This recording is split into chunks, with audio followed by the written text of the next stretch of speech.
무리 중에 한 사람이 이르되 선생님, 내 형을 명하여 유산을 나와 나누게 하소서 하니, 이르시되 이 사람아, 누가 나를 너희의 재판장이나 물건 나누는 자로 세웠느냐 하시고, 그들에게 이르시되 삼가 모든 탐심을 물리치라.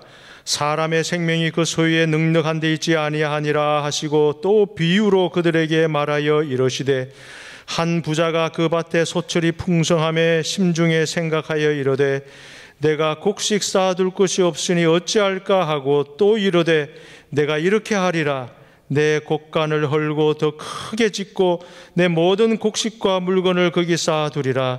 또 내가 내 영혼에게 이르되 영혼아, 여러 해 쓸 물건을 많이 쌓아두었으니 평안히 쉬고 먹고 마시고 즐거워하자 하리라 하되, 하나님은 이르시되 어리석은 자여, 오늘 밤에 내 영혼을 도로 찾으리니 그러면 내 준비한 것이 누구의 것이 되겠느냐 하셨으니, 자기를 위하여 재물을 쌓아두고 하나님께 대하여 부유하지 못한 자가 이와 같으니라. 오늘 이 철야 예배에 하나님이 주신 말씀은 누가복음 12장 13절부터 21절까지의 말씀인데, 이 말씀의 역사적 배경은 하루 예수님이 예루살렘 시가를 거느시고 있었는데, 어떤 젊은이 하나가 급한 걸음으로 달려오더니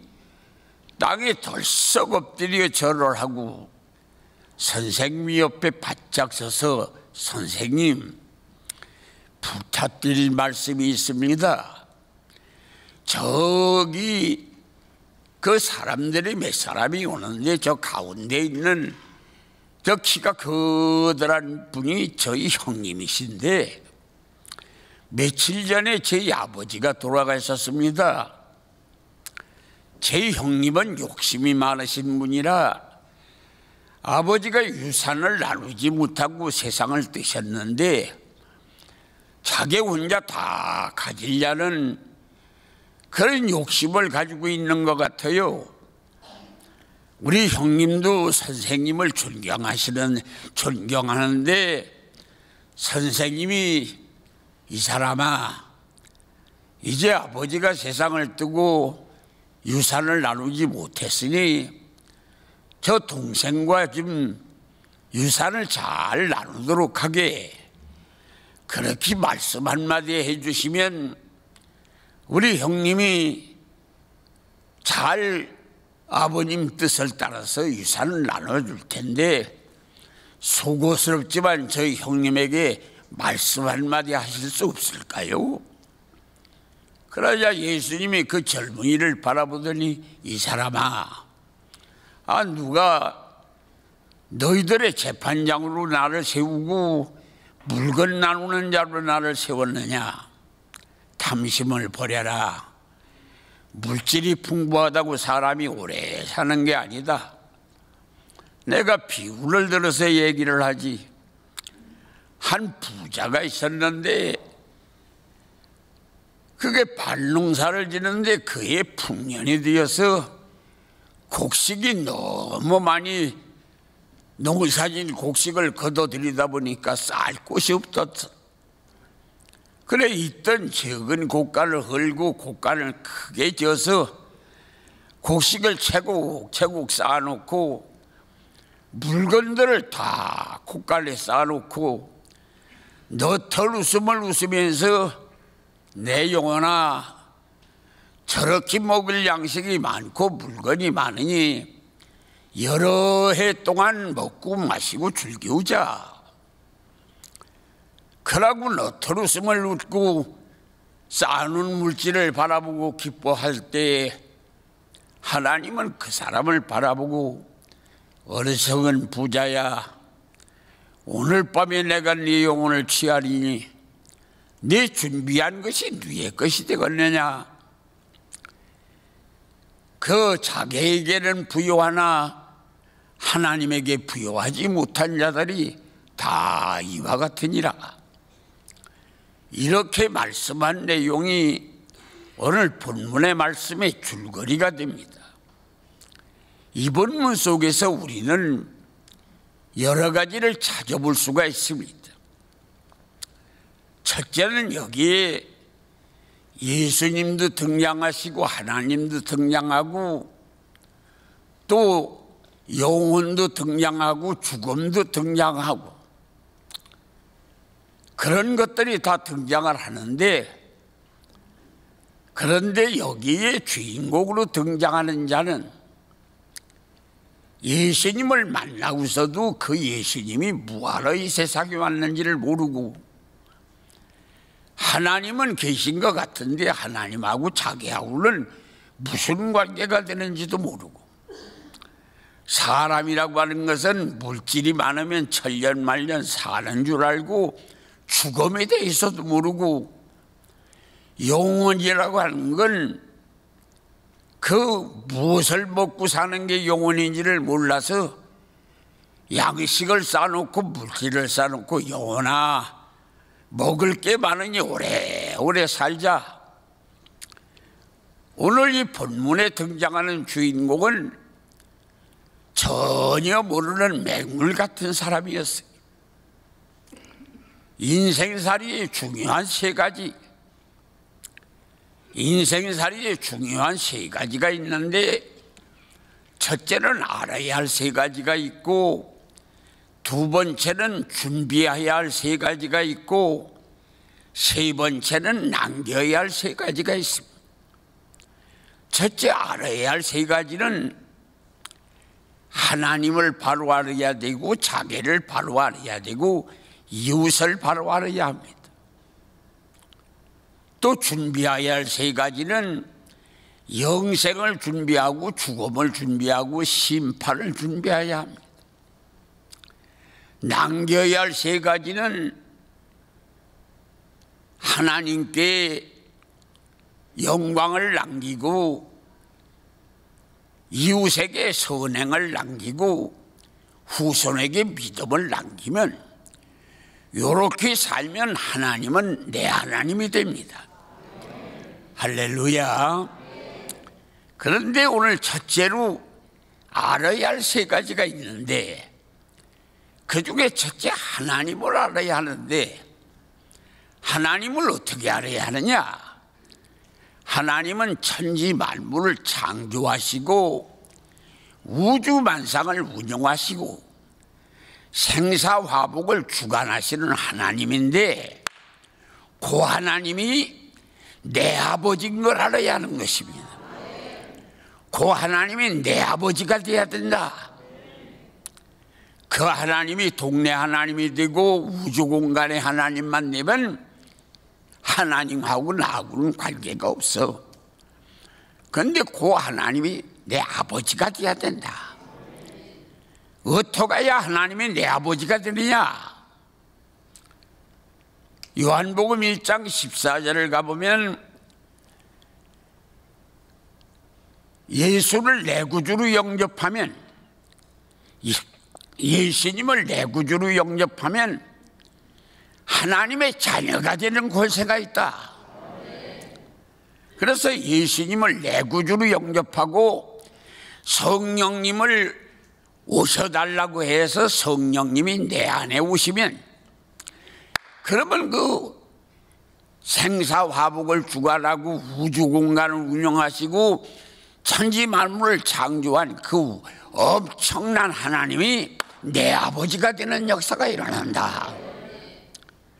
그 아버지가 되면,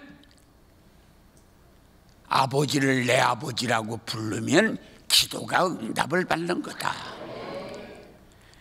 하나님이 아저씨가 되고 선생이 되고 사장이 되면, 그러면 응답을 받을 수가 없어. 왜? 동네 아저씨가 무슨 내 사정? 그러니까 하나님이 내 아버지가 돼야 그때 기도의 응답을 받지. 기도를 아무리 해도 사장이면 소용없고 선생님은 소용없고 아저씨면 소용없어. 하나님의 아버지가 돼야 된다. 그러기 위해서 예수를 내 구주로 영접하고 성령을 모셔서 하나님이 내 아버지가 되면, 무릎 꿇고 기도하면 모든 것이 응답을 받는다. 그래서 이렇게 하나님을 알되 그 하나님이 내 아버지로 알아야 된다고 하는. 두 번째는 내가 누군가를 알아야 된다. 내가 누구냐? 이 오관석이라고 하는 내가 누구냐? 나라고 하는 사람은 이게 죄인 계수요. 용납받을 수 없는 죄인이야. 지옥 밑창으로 들어갈 죄인이야. 나 혼자는 헤어나갈 수가 없을 죄인이야. 그런데 십자가에 달린 예수님의 피를 내 구주라고 고백을 해서 먹같이 검은 죄, 두엉같이 붉은 죄를 양털보다 눈보다 더 이게 씻어지고 천국 가는 내가 자격을 얻어서 예수 때문에 지옥 밑창으로 들어갈 죄인 계수인 내가 천국 갈 수 있는 천국 백성이 됐다. 이것은 하나님의 은혜다. 그래서 나는 누구냐? 천국 갈 수 있는 자격을 얻었는데 내게서 나오는 것이 아니라 하나님의 은혜로 그렇게 됐다. 그래서 나는 은혜 받은 자다. 나를 우리가 바로 알아야 된다. 나라고 하는 게 뭐 하는 거야 이거 내가. 그래서 죄인계수 예수 피로 속량받고 천국 가는 백성이 하나님의 은혜로 이루어졌다. 그러니 내가 사는 동안에 이 세상 사는 동안에 주님 은혜 갖고 살아야 된다. 그게 나다. 세 번째는 이웃을 알아야 된다. 이웃이 뭐냐? 우리 기독인들에게 이웃은 옆에 앉아있는 사람도 물론 이웃이지, 차 옆에 탄 사람도 이웃이지, 우리 집 옆에 집도 이웃이지. 그런데 성경에서 말하는 이웃이라고 하는 개념은 예루살렘을 떠나서 여리고로 가다가 강도 만난 자가 옷을 찢기고 물질을 다 뺏기고 맞아서 거의 죽게 된 게 개굴창에 굴러 내려가서 개굴창에 뺏겨서 신음소리가 나고 죽기 직전인데 제사장이 보고 지나가고 레위 사람이 보고 지나갔는데 사마리아 사람이 아이고 죽게 됐구먼. 그래서 기름을 붓고 몸을 식혀주고 그러고 귀니 들어가지 않도록 포도주로 다 그 소독을 해서 자기 두루매기로 싸서 마루 위에 실어서 주막집으로 가서 여보시오 주인 아주머니 뜨뜻한 방 한 칸 주시오. 그래서 그 환자를 뉘어놓고 데나리온 둘을 주면서 내가 장사하고 돌아올 테니까 비용이 더 들어가면 내가 비용을 지불해 줄 테니 정성껏 보살펴서 건강 회복하도록 해 주시오. 그랬으니 이 강도 만난 사람이 제사장도 있고 레위 사람도 있고 사마리아 사람도 있는데 누가 강도 만난 자의 이웃이냐? 주여 자비를 베푼 자이다. 너도 가서 그렇게 살라. 이렇게 말씀한 내용에서 우리는 이웃의 개념을 찾는데 이웃은 누구냐? 내 손 아니면 살 수가 없는 사람, 내 손이 가서 도와줘야 될 수 있는 사람. 그게 남편이 될 수도 있고 그게 소아마비 자식이 될 수도 있고 나이 많은 부부가 될 수도 있고 이웃집이 될 수도 있고.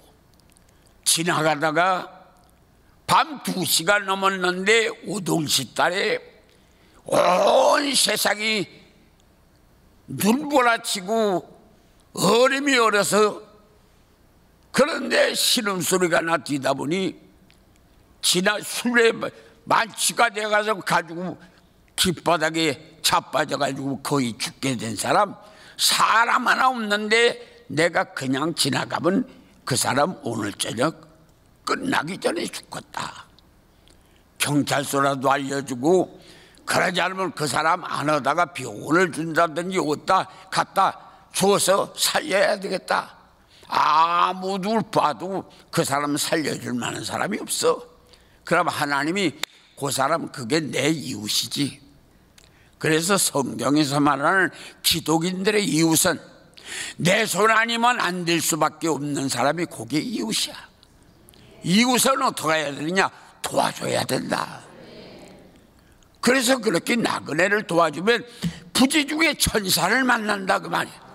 나그네를 도와서 내가 구세주 노릇을 해야 천사가, 내가 어려울 때 천사가 찾아온다 그 말이야. 나라고 하는 사람이 남이 어려운데 입을 싹 씻고 앉아있으면 언제든지 어떠한 어려움을 내가 당해도 천사가 찾아오지를 않는다. 그래서 중요한 것은 이웃은 도와야 된다. 이웃은 도와야 되는 걸 알아야 한다. 하나님은 아버지로 알아야 되고, 나는 죄인인데 보혈피로 구속함을 받아 천국 갈 수 있는 은혜를 입은 자로 알아야 되고, 그러고 이웃은 도와줘야 하는 걸 알아야 한다. 그게 두 번째 준비해야 할 세 가지. 제일 먼저 영생을 준비해야 한다. 우리가 뭐 세상 돈 버는 것도 중요하고, 아파트 하나 사서 내 집 만드는 것도 중요하고, 뭐 결혼해가지고 자식 낳는 것도 중요하고, 직장 직장인 노릇하는 것도 중요하지만, 가장 중요한 건 뭐냐면 바로 천국 가는 걸 준비해야 된다.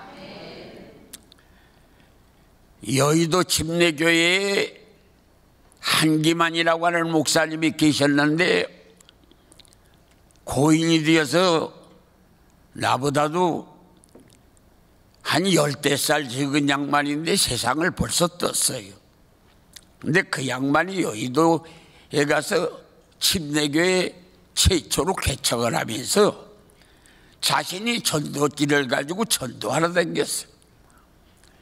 근데 어떤 집에 가서 아파트에서 똥똥 하고서 똥땡하고서 치니까 문을 열어서 문이 요만큼 열렸는데, 예수 믿으라고 하면 문을 탁 닫을 테니까 아무 소리 안 하고 똥땡하고 문을 요만큼 여는데, 문을 닫을까봐 먼저 물팍을 문 열린 데다 꽉 집어넣습니다. 그런데 이 못된 사람이 그 샘문을 얼마나 크게 잡아당겼는지 무릎팍이 터져서 깨졌어. 그래 피가 막 흘러. 그런데 문은 잠겼어. 그래 계속 똥땡 하니까 결국은 문을 열어줬어. 그런데 목사님 신발에 피가 잔뜩 있어. 그 피 닦지도 않고 들어가서 그 문 앞에 입구에 앉아서 그 주인에게, 사장님, 저기 있는 저 신발 내일 아침에 당신이 신고 나간다는 자신이 있습니까? 저기 저 신발 내일 아침에 신고 나간다는 자신이 있습니까? 그러고 바라봤어. 그러니까 아무 소리도 않고 있어. 뭐가 제일 급합니까? 천국 갈 수 있는 티켓을 구하는 게 급한 겁니다. 내일 아침에 저신 신는다는 자신도 없는 양반이 무슨 다른 계획을 세워요? 그걸 먼저 해놔야죠. 그 말에 무릎 딱 꿇고 예수 영접하고 교회 다니다가 그 교회 장로님이 되셨어. 그러니까 중요한 건 뭐냐? 우리가 인생살이에 가장 먼저 해야 할 중요한 것은 천국 갈 수 있는 티켓을 구하는 거라고 말이야. 이게 제일 구한 거야. 왜? 오늘 저녁에 내가 죽고 내일 내가 벗어놓은 신발 신는다는 자신도 없이 사는 인생이 뭘 다른 걸 구상하느냐? 그걸 먼저 구상해야지. 천국 가는 티켓, 영생을 준비해야 된다. 영생을 어떻게 준비하는 거야? 에베소 2장 8절에 너희가 믿음으로 구원을 얻었나니 이 믿음은 너희 행위에서 난 것이 아니라 하나님의 선물이다. 하나님의 선물을 받아야 된다고. 그 하나님의 선물이 무슨 선물이냐? 저 십자가를 보면 나 때문에 예수님이 십자가에 달리셨다고 하는 그것이 믿어져야 된다고 말이야. 그게 믿어져야 천국 가는 거라고 말이야. 그게 믿어져요. 그런데 그게 안 믿어지면 저희 교회에 한 30년 나오던 미용사 이발소에 나오는 교인이 있었어요. 이발소에 나가던 교인이 있었어요. 나는 애국에 가서 올 때마다 입에 바르는 거 그거 하나씩 사다가 머리 깎으러 갈 때마다 주고 예수 잘 믿으라고 그러고 정성을 들였어요. 우리 장로님의 이발소인데 거기에 여직원인데 그래 정성을 들여서 전도를 해서 한 30년 나왔어. 그런데 하루는 무단하게 안 나와요. 30년이나 나왔는데. 그래 왜 안 나오느냐 물었더니 안 믿어진다는 거예요. 오관성 목사 설교를 30년을 들었는데 안 믿어진다는 거예요. 그러니까 저 십자가를 바라볼 때 나를 위해서 하나님의 아들 예수님이 죽으셨다는 게 믿어지는 게 그게 하나님의 선물이라고 말이야. 그래서 에베소 2장 8절에 너희가 믿음으로 구원을 얻었나니 이 믿음은 너희 행위에서 난 게 아니야. 하나님의 선물이야. 그 믿음은 무슨 믿음이냐? 십자가를 바라보면 날 위해서 하나님의 아들 예수님이 죽으신 게 믿어져야 된다고. 근데 30년 설교를 들었는데 그게 안 믿어진다는 거예요. 그러니까 중요한 건 뭐냐? 예수님, 하나님의 아들 예수님이 나 때문에 죽으신 게 뼈저리게 믿어져야 된다고 말이야. 그래야 천국 가는 거라고 말이야. 그건 교회 나와서 되는 게 아니야. 그건 목사님하고 친하다고 되는 것도 아니야. 목사님한테 무슨 선물 갖다 줘서 고맙다는 전화 받아가지고 되는 것도 아니야. 이건 어때? 하나님에게 선물을 받아야 되는 거야, 이건. 그래야 그게 믿어지는 거야. 그게 안 믿어지면 그 여자분처럼 30년을 남았는데 생각해보니 안 믿어진다는 게야. 그래서 그만두겠다는 거야. 그래서 윗설 바르는 거 10개, 20개 다 없어졌어. 정성 들인 거 다 허사가 됐어. 그러니까 중요한 것은 천국 갈 수 있는 그 믿음이 우리에게 있어야 영생을 준비하는 거라고 말이야. 그 영생을 준비해야 되는 거라고 말이야. 여기 교회 드나들기만 해서 소용없어. 그게 믿어져야 되는 거야. 그게 믿어지는 사람은 하나님에게 엄청난 은혜를 받는 거지. 거기 가면 길이 황금길이요. 거기 가면 전기도 해와 달과 별이 없어. 거기 가면 주님의 영광으로 가득 차 있는 곳이야. 이 세상에 있는 아파트가 아니야. 진주보석으로 꾸민 아파트가 나에게 있어. 거기를 들어가는 거예요. 그러니 얼마나 놀라운 수확입니까? 그러니까 거기를 갈 수 있는 건 이 하나님에게 영생의 선물을 받아야 된다고. 그게 있어야 돼요. 그게 지금도 없는 사람은 기도해야 됩니다. 다른 사람 다 주는 선물 뭐가 배기 싫어서 안 줍니까? 하나님, 나 배기 싫은 게 어딥니까?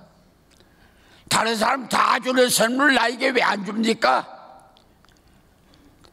다른 사람 다 주는 선물을 나에게도 주시오.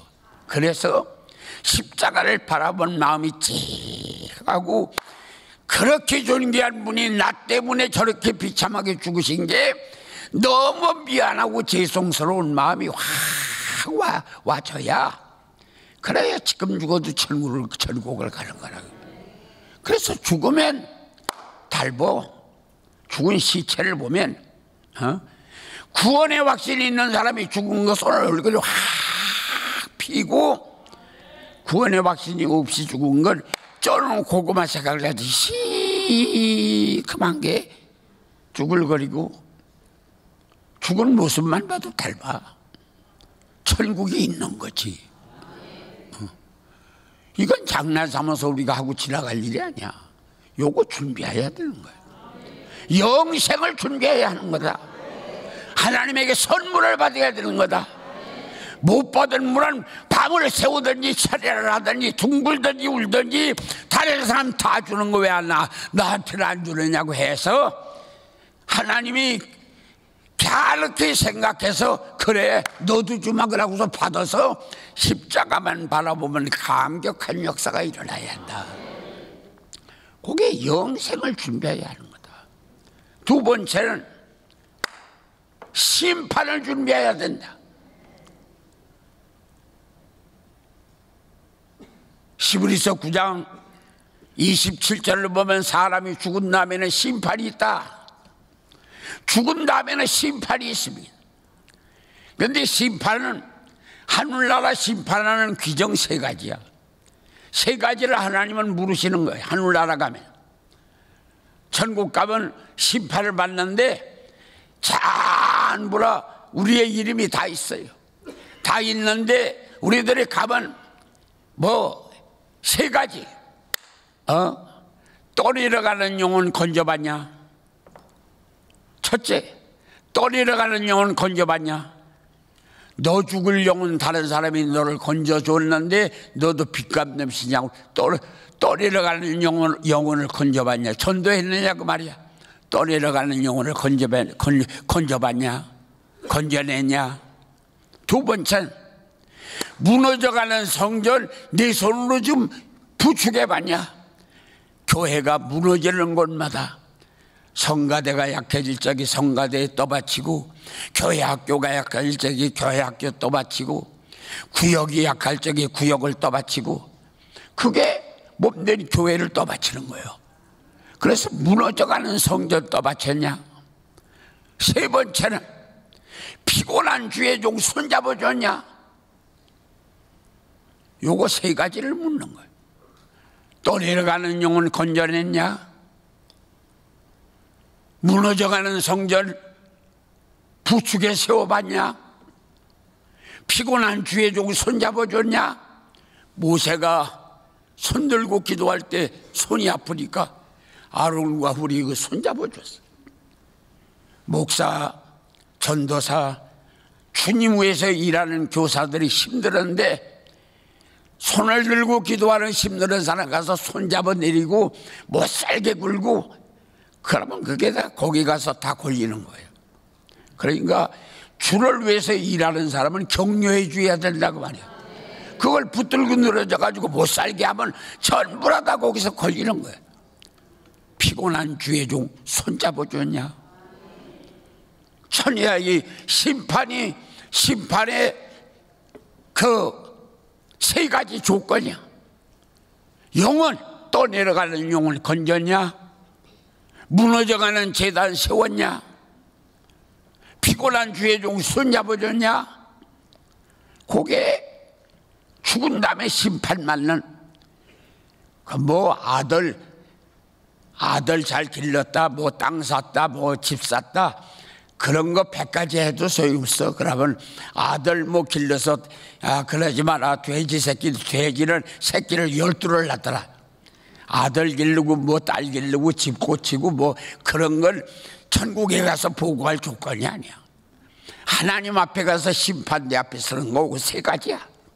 영혼, 성전, 주의 종, 요 세 가지를 패스해야 된다. 그리고 세 번째는 첫째는 영생, 두 번째는 그 심판, 죽은 다음에 심판, 세 번째 죽음을 준비해야 된다. 우리는 언젠가는 죽는데 죽음을 위해서 기도해야 돼요. 죽을 때 하나님 영광을 유지하도록 기도해야 돼요. 계속 일하다가 마지막에 죽을 적에 벼락 맞아 죽었다.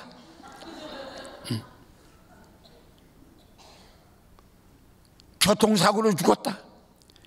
빠졌는데 똥똥에 빠져 죽었다. 그러니까 이 죽음을 위해서 준비해야 됩니다. 죽음도 은혜롭고 덕스럽게 하나님의 영광을 유지하도록 죽어야 된다. 그래서 준비할 거 세 가지야. 영생을 준비하고, 그리고 죽음을 준비하고, 심판을 준비한다. 그게 세 번째. 그게 세 번째는 하나님께는 남겨야 할 세 가지. 남겨야 할 세 가지. 하나님께는 영광을 올려드리고, 그리고 이웃에게는 선행을 남기고, 후손에게는 믿음을 남겨야 돼요. 그래 하나님께는 우리는 언제든지 내가 집을 사고 파는 일도 하나님께 영광이 되어야 되고, 직장에 들어가는 일도 결국은 하나님께 영광이 되어야 되고, 사업을 하는 일도 결국은 하나님께 영광이 되어야 되고, 그래서 모든 일이 마지막 결론은 무엇을 해도 결론은 하나님께 영광이 올라가야 된다. 그걸 위해서 우리는 살아야 한다. 그래서 남겨야 할 세 가지 중에 하나님께는 영광을 올려드려야 돼. 그 다음에 두 번째, 이웃에게는 선행을 남겨야 돼. 이웃에게는 선행을 남겨. 그래서 가능하면 불쌍한 사람 억울하게 하지 말고, 눈물을 흘리는 사람 더 눈물을 흘리게 하지 말고, 가능하면 힘에 닿는 대로 우리가 남을 도와가면서 살아야 된다. 그리고 세 번째는 후손에게는 믿음을 남겨줘야 돼. 목사가 되고 장로가 되고 권사가 되고 집사가 되고 그렇게 해서 신앙생활 하는데 자기 혼자만, 그러고 후손들에게는 아무것도 영향력을 끼치지 못하는 그런 모습으로 신앙생활해서는 안 돼요. 그래서 반드시 후손들에게 믿음을 줘야 돼요.